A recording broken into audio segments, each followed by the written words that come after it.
नाबालिग के हाथ में कार का स्टीयरिंग, मौत का मंजर, एक्सीडेंट। नाबालिग के द्वारा चलाई जा रही कार से बहुत सारे ऐसे हादसे हो रहे हैं जिसमें कि मौत भी हो जाती है, और ये सिर्फ एक जगह नहीं हो रहा बल्कि पूरे देश में इस तरह की खबरें आती रहती हैं। अगर हम सिर्फ कानपुर की बात करें तो कानपुर में ही 1-2 महीने के अंदर ही ऐसी ऐसी घटनाएं हुई हैं जिसमें नाबालिग कार चला रहा था और उसके बाद लोगों की मौत हो जाती है। कुछ महीना पहले गंगा बैराज पर एक नाबालिग कार लेके चला और वहां से एक दवा व्यापारी को टक्कर मार दी, जिसकी उसके बाद मौत हो गई। उसी तरह से बर्रा क्षेत्र में एक नाबालिग कार लेके जाता है और वो कई सारी गाड़ियों में टक्कर भी मारता है और रेस्टोरेंट में भी कार घुस जाती है। इसी के साथ अगर 3 दिन पहले की बात करें तो एक नाबालिग स्कूल से बंक करता है, कार लेता है और अपने कुछ साथियों के साथ वहां से निकलता है, लेकिन वह रास्ते में एक महिला की स्कूटी को टक्कर मारता है जिसमें कि महिला की भी मौत हो जाती है। ये एक ही घटना नहीं है बल्कि कई सारी इस तरह की घटनाएं हो रही हैं, और यही कारण है कि अब कानपुर पुलिस ने बहुत ही सख्त कदम उठाया है। इस तरह की घटनाओं को रोकने के लिए कानपुर पुलिस ने एक हेल्पलाइन नंबर जारी किया है। उस हेल्पलाइन नंबर पर आप फ़ोन करके अपने ही मोहल्ले में या अपने किसी जानने वाले को, जिसको आपको लगता है कि नाबालिग बच्चा उनका कार चला रहा है, उसको आप पुलिस को सूचना दे सकते हैं। आपका नाम गोपनीय रखा जाएगा और उसके खिलाफ कार्रवाई हो जाएगी जो कि नाबालिग कार चला रहा है या उसके जो परिजन हैं। दूसरी तरफ एक और सख्ती की है पुलिस ने जो स्कूल हैं उनको जवाबदेह बना दिया है। अगर बार बार कहने के बावजूद स्कूलों में स्कूटी लेकर या कार लेकर जो बच्चे हैं उनका आना नहीं रुकता है तो फिर प्रिंसिपल के और प्रबंधन के खिलाफ भी पुलिस अब कार्रवाई करने वाली है।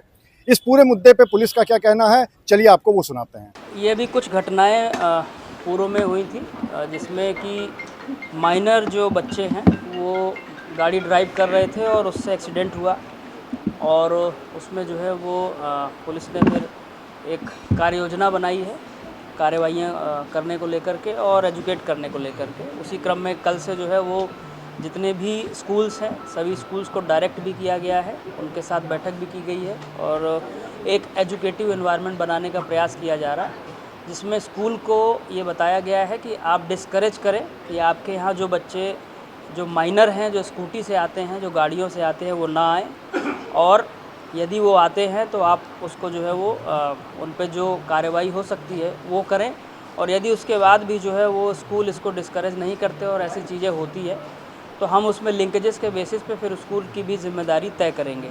नंबर 1।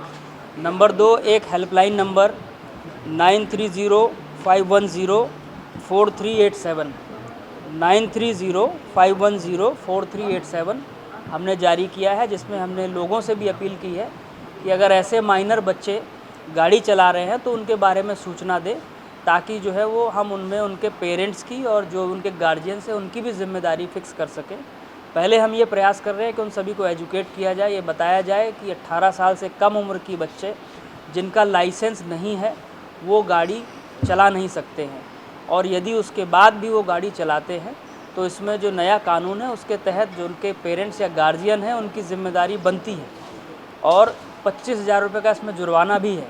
परंतु हम ये चाहते हैं और जो हमारा प्रयास है कि हम पहले सबको एक सकारात्मक दिशा में पॉजिटिव वे में ले जा कर के एजुकेट करें और इस चीज़ को डिस्करेज करें, ताकि जो माहौल है वो सकारात्मक बने। पर यदि उसके बाद भी जो है वो एक लिमिटेड टाइम तक ये अभियान हम चलाएंगे एजुकेटिव होने का, और तब भी नहीं होगा तो फिर इसमें जो पेनल्टी एक्शन है वो लिया जाएगा। स्कूल के प्रिंसिपल पे कितने दिन का मौका दिया है और क्या कार्रवाई करेंगे? ऑलरेडी इसमें सभी विद्यालयों को हम लोगों ने एंगेज किया है। कल भी हमारे यहाँ 25 स्कूलों के यहाँ जो है वो बैठकें हुई हैं, उनको बताया गया है, बच्चों से बातें हुई हैं, और उसमें भी 2 विद्यालयों को जो है नोटिस जारी किया गया है। तो ऐसा उम्मीद कर रहे हैं कि एक सप्ताह से 10 दिन का हम लोग ये अभियान चलाएंगे, जिसमें सभी को जो है वो सुधारात्मक और एजुकेटिव बिहेवियर को जो है वो आगे बढ़ाने के लिए कहा जाएगा। उसके बाद भी यदि नहीं सुधरते हैं और नहीं मानते हैं तो फिर जो लीगल पेनल्टी एक्शंस हमें दिए गए हैं हम उसका अनुपालन करवाएं। प्रिंसिपल पे करेंगे या फिर स्कूल प्रशासन पे? वो देखा जाएगा, जो भी उसमें जिम्मेदार होगा, प्रबंधन तंत्र का या प्रिंसिपल का, जो भी उसका मैनेजमेंट या एडमिनिस्ट्रेटिव जो होगा उस पर कार्रवाई भी नियमानुसार की जाएगी। आवश्यकता क्यों पड़ रही है? चूँकि आप सभी जान रहे होंगे कि ऐसी कुछ घटनाएं हुई हैं। बॉम्बे की भी एक घटना हुई थी जिसको लेकर के सोशल मीडिया में काफ़ी चर्चा रही, और हमारे यहाँ भी 2 घटनाएं ऐसी हुई जिसमें एक नाबालिग बच्चे के द्वारा गाड़ी चलाई गई और वो गाड़ी की स्पीड इतनी ज़्यादा थी कि उसमें एक शिक्षिका की दुखद मृत्यु हुई और इससे पूर्व में भी एक घटना ऐसी हुई थी। तो उसको लेकर के जो है एक ये अभियान चलाने की ज़रूरत है। हमें ऐसा लगा कि हम लोगों के बीच जाएं, उनके विद्यालयों के बीच जाएं, उनके पेरेंट्स के बीच जाएं और उनको ये बताएं कि वो जो ये काम कर रहे हैं ये गलत है, इसमें सुधार की ज़रूरत है और सुधार अगर नहीं होगा तो जो संबंधित है फिर उसके खिलाफ जो कानूनी कार्रवाई बनती है वो की जाएगी। पुलिस ने इस पूरे मामले में अपनी तरफ से पहली बार काफ़ी सख्त कदम उठाए हैं, लेकिन अब देखने वाली बात ये होगी कि जो भी बच्चे हैं क्या उनके परिजन सुधर पाते हैं, क्योंकि इसमें जो सबसे बड़ा दोषी हैं वो हैं उन बच्चों के परिजन जो कि स्कूटी या कार ले जाने के लिए अलाउ करते हैं और उसके बाद इस तरह के हादसे होते हैं।